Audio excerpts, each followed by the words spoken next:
বাংলাদেশের মানুষ অপেক্ষা করো, এদেশে যত বৃদ্ধাশ্রম বাড়বে তত মহা মুসিবত দেশের উপরে আসবে।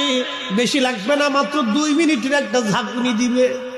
ও বাজান, এই ভূমিকম্পগুলি কেন আসে জানেননি? ভূমিকম্প আসার পিছনে কয়েকটা কারণ আছে। তার ভিতরে একটা কারণ হলো দাউল আমানা, আমানত নষ্ট হয়ে যাবে। স্বামী স্ত্রীর আমানত রাখবে না, স্ত্রী স্বামীর আমানত রাখবে না, ভাই ভাইয়ের আমানত রাখবে না, ছেলে পিতার আমানত রাখবে না, ছেলে পিতাকে পর মনে করে বন্ধুদেরকে আপন মনে করবে।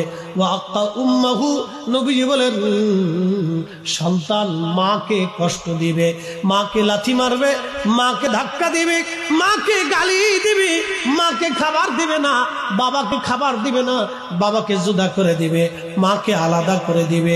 যখন এগুলি বাড়বে ও আমার উম্মতেরা বুঝবা, তখন পৃথিবীতে ভূমিকম্প বেড়ে যাবে, পৃথিবীতে গজব নাজিল হতে থাকবে। আজকে তাই পৃথিবীতে যত বৃদ্ধাশ্রম বাড়বে তত নতুন নতুন গজব আসবে। কথা বলেন ঠিক না বেঠিক?